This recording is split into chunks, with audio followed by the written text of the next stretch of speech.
तो दोस्तों नमस्कार, मैं हूं अनिल और रेसलिंग सुपर धमाल में आपका स्वागत है। तो दोस्तों सबसे पहले हम बात करने वाले हैं आज के इस स्मैकडाउन से पहले हिकुलायो यानी कि ब्लड लाइन के एक नए मेंबर की एंट्री हो चुकी है, डेब्यू हो चुका है WWE की दुनिया में। लेकिन आपको बता दें कि ये शो से पहले हुआ, यानी कि स्मैकडाउन का जब शो शुरू होना था उससे कुछ घंटे पहले ही जो है हिकुलायो का डेब्यू करवाया गया। हालांकि ये किस प्रकार की बुकिंग है वो समझ नहीं आई, तो इस बारे में ज्यादा लोगों को पता नहीं है, लेकिन बहुत सारे लोगों को मैं ये चीज बता दूं कि ये एक बड़ी खबर है, क्योंकि फिलहाल शो से पहले उनको लाया गया है और बड़ी जल्दी जो है वो WWE मेन स्मैकडाउन या रॉ में कहीं भी जो है बड़ी जल्दी आने वाले हैं। तो ये चीज तो कंफर्म हो गई है कि वो वापसी कर चुके हैं, डेब्यू कर लिया है। एक लोकल रेसलर के साथ उनका मुकाबला था जिन्हें उन्होंने हरा दिया बड़े आराम से। लेकिन अब हिकुलायो का जो ट्विस्ट है क्या होने वाला है, वो किसके साथ जाने वाले हैं, क्या वो सोलो सिकोआ के साथ जुड़ेंगे या फिर वो जुड़ेंगे जेकब फाटो के साथ, अपनी राय कमेंट बॉक्स में जरूर दें। चैनल पर नए हैं सब्सक्राइब करने के बाद ऑल पर क्लिक जरूर करें। तो चलिए दोस्तों अब हम बढ़ते हैं अपनी अगली स्टोरी की तरफ। स्मैकडाउन में आज क्या क्या हुआ, तो आइए बात करते हैं। सबसे पहले जॉन सीना से जो है इस शो की शुरुआत हुई। जॉन सीना आते हैं, वो बताते हैं अपने आप को, जिस प्रकार वो हमेशा ही एक हील के तौर पर जिस प्रकार वो बताते हैं कि वो कौन है, किस प्रकार रेसलिंग को बर्बाद करेंगे, उस बारे में उनका जो इंट्रोडक्शन जो रिंग अनाउंसर करते हैं भैया, बहुत ही कमाल का उनका यहाँ पर इंट्रोडक्शन होता है। The greatest of all time John Cena वो बातें करते हैं, अपने बारे में बताते हैं कि मेरे को टफ कंपटीशन चाहिए, कोडी रोड्स सीएम पंक की तरह। तो ऐसे में कोडी रोड्स का इंटरप्शन होता है, कोडी रोड्स आते हैं और वो कहते हैं कि उनको वो टाइटल शॉट चाहिए। तो ऐसे में उसके बाद जो है हम देखते हैं द वाइपर रैंडी ऑर्टन का रिटर्न बैकलैश के बाद, बहुत टाइम बाद वो आए हैं और उन्होंने जो है कहा है जॉन सीना को कि ये टाइटल के वो कुछ भी करना चाहते हैं चैंपियनशिप हासिल करने के लिए, इसके लिए वो किंग ऑफ द रिंग जीतेंगे और चाहे कोडी रोड्स उनके बीच में आएंगे। तो उन्होंने कोडी रोड्स को भी बता दिया है कि अगर कोडी रोड्स भी उनके रास्ते में आएंगे तो वो कोडी रोड्स से भी निपटने के लिए पूरी तरह से तैयार हैं। और दोस्तों उसके बाद हमने देखा एलए नाइट का जो है वो भी जो आ जाते हैं, तो 4 बंदे आ जाते हैं जॉन सीना से बात करने के लिए। एलए नाइट बताते हैं कि वो रैंडी ऑर्टन को हराएंगे, उसके बाद वो कोडी रोड्स को हराएंगे और आखिर में जॉन सीना को हरा करके चैंपियनशिप वो जीतेंगे। तो ये भी कहना है एलए नाइट का। दोस्तों इस प्रकार जॉन सीना जब से हील चैंपियन बने हैं एज अ हील, तो बहुत सारे लोग उन्हें हेट कर रहे हैं, कुछ कोई ना कोई भला बुरा कोई भी उन्हें आकर बोल रहा है। और जब ये इस सेगमेंट के बाद बाहर को निकलते हैं एंट्रेंस रैंप की तरफ, जो है पीछे से रॉन किलिंग्स यानी कि आर ट्रुथ का अटैक, जबरदस्त अटैक होता है। पहली बार किक ऑफ होता है और आपको बता दें शो में 2 बार जॉन सीना पर अटैक किया है रॉन किलिंग्स ने यानी कि आर ट्रुथ ने। तो बहुत ही ज्यादा चीजें बदल रही हैं। आर ट्रुथ रॉन किलिंग्स जो मजाकिया अंदाज में पहले होते थे, वो अब पूरी तरह से एक खतरनाक अंदाज में सामने आ रहे हैं। स्मैकडाउन में जॉन सीना पर बहुत बुरी तरीके से वो प्रहार कर रहे हैं, हालांकि ऑफिशियल्स आके उन्हें बाहर लेके जाते हैं। तो आज जो है 2 मुकाबले हुए king of the ring tournament के लिए, फेटल 4 में मुकाबला वुमेन्स का, उसके बाद मेंस का।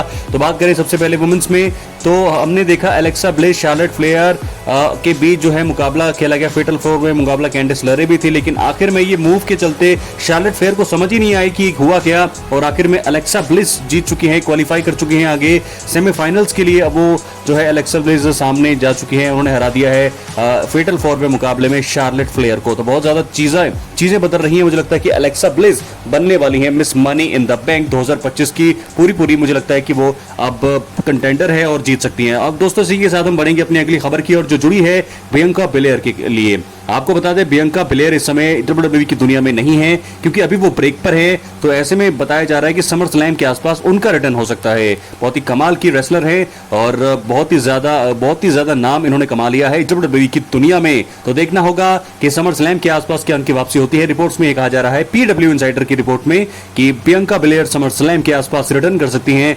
WWE की दुनिया में। इसके बाद बढ़ेंगे हम अपने अगले सेगमेंट की ओर। तो दोस्तों आपको बता दें अगले सेगमेंट की अगर हम बात करें तो LA Knight, Randy Orton, Aleister Black, ये सारे नजर आए फेटल 4 में मुकाबले में। लेकिन एलए नाइट बहुत बातें कर रहे थे कि वो रैंडी ऑर्टन को हराएंगे, उसके बाद कोडी को हराएंगे, फिर जॉन सीना को हरा करके चैंपियन बनेंगे। लेकिन इस मुकाबले में जीत होती है द फाइपर रैंडी ऑर्टन की। जी हाँ दोस्तों, अब सेमीफाइनल्स की तरफ बढ़ चुके हैं रैंडी ऑर्टन, उनका सामना होने वाला है सैमी ज़ेन से। और वहीं आपको बता दें इसके बाद एक और मुकाबला हुआ जो बात कर रहे थे सेगमेंट में, वो कोडी रोड्स है। तो कोडी रोड्स भी अपना मुकाबला जीत चुके हैं।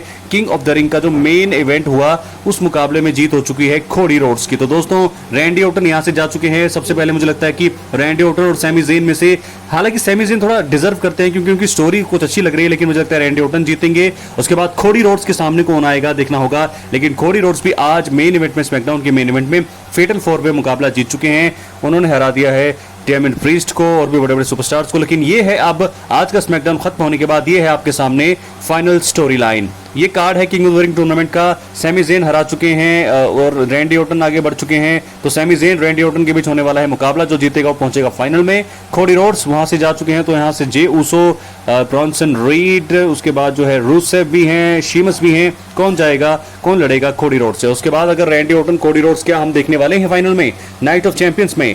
बहुत सारे सवाल। तो दोस्तों इसके बाद हमने देखा कि जॉन सीना का एक बार फिर जो है आगमन हुआ स्मैकडाउन में, और इस बार जब वो आए तो थोड़ा बहुत ज्यादा गुस्से में थे। जैसे ही उनका थीम बजा एकदम से दौड़ के वो अंदर आए और उन्होंने बोला गुस्से में कि बहुत सारी डिसरिस्पेक्ट मुझे मिल रही है, मैं इसका हकदार नहीं हूं। जल्दी से उन्होंने रॉन किलिंग्स को बुलाने की मांग करी, लेकिन रॉन किलिंग्स यानी कि आर-ट्रूथ नहीं आए। उनकी वजह जो है, उनकी बजाय सीएम पंक आते हैं। सीएम पंक के साथ उनका मुकाबला है नाइट ऑफ चैंपियंस 2025 के लिए। सीएम पंक जॉन सीना के बीच फिर हमने एक सेगमेंट देखा जो कि दोस्तों इतना ज्यादा इंटरेस्टिंग नहीं था। जॉन सीना अपने बारे में बताते हैं, सीएम पंक उनको बताते हैं कि वो उन्हें हराएंगे। वो बहुत बार हरा चुके हैं, शिकागो में भी उन्होंने हराया है, लेकिन इस बार जो होने वाले नाइट ऑफ चैंपियंस में भी वो उन्हें एक बार फिर हराने वाले हैं। तो सीएम पंक ने तो हुंकार भर दिया। थोड़ा ये सेगमेंट थोड़ा बोरिंग सा लगा, लेकिन आपको दोस्तों कितना रेट आप देना चाहेंगे इस सीएम पंक जॉन सीना के सेगमेंट को और पूरे ही ओवरऑल स्मैकडाउन को? आप 10 में से कितनी रेटिंग देना चाहेंगे? अपनी राय कमेंट बॉक्स में जरूर दें। और उसके बाद जब ये सेगमेंट खत्म हुआ, पीछे से अटैक किया आर-ट्रूथ ने एक बार फिर,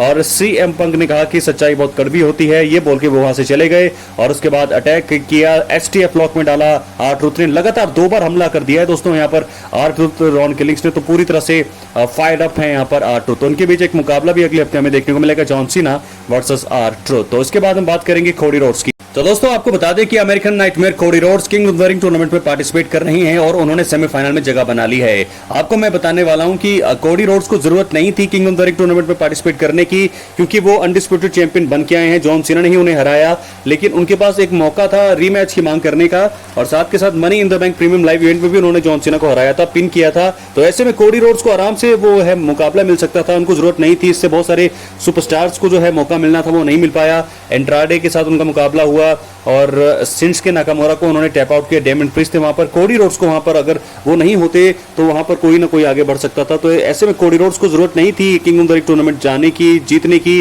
क्योंकि वो पहले से डिजर्व करते थे उस स्पॉट में। चैंपियनशिप पिक्चर के लिए वो अगर मांग करते रीमैच की, उन्हें मिल सकता था, क्योंकि रीमैच तो उनको मिला ही नहीं है जॉन सीना के सामने। तो वो ऐसे में king of the ring tournament में क्यों पार्टिसिपेट कर रहे हैं, ये मेरे तो समझ नहीं आ रही। रैंडी ऑर्टन सैमी ज़ेन का मुकाबला होगा, लेकिन कोडी रोड्स अगर आप देख सकते हैं कि उन्होंने डेमियन प्रीस्ट को हराया, सिंस के नाकामोरा को हराया और साथ के साथ एंड्राडे को हराया। अगर कोडी रोड्स की जगह कोई और सुपरस्टार वहां होता तो इनमें से किसी को मौका मिल सकता था। तो कोडी रोड्स को जरूरत नहीं थी, क्योंकि वो डिजर्व करते थे ऑलरेडी चैंपियनशिप मैच के लिए। तो दोस्तों क्या है आपकी राय, आप इस बारे में क्या बोलना चाहेंगे? क्या Cody Rhodes king of the ring tournament को में पार्टिसिपेट करना डिजर्व करते थे? वो इसलिए सब कर रहे हैं क्योंकि उनको चैंपियनशिप मुकाबला चाहिए समर स्लैम के लिए। समर स्लैम क्या आपको कोडी रोड्स को एक रीमैच मिलना बाकी है, तो वो सीधा वो है मांग कर सकते थे, लेकिन उन्होंने ऐसा नहीं किया। इसके बाद फाइनल स्टोरी की हम बात करेंगे जो जुड़ी है रोमन रेंस से। तो दोस्तों कल मैंने वीडियो में बताया था कि किंग ऑफ द रिंग 2025 बन सकते हैं रोमन रेंस, लेकिन अब उसकी संभावनाएं पूरी तरह से खारिज हो चुकी है, क्योंकि जो कल एक आखिरी स्पॉट था उसमें आ चुके हैं मेन इवेंट जे ऊसो।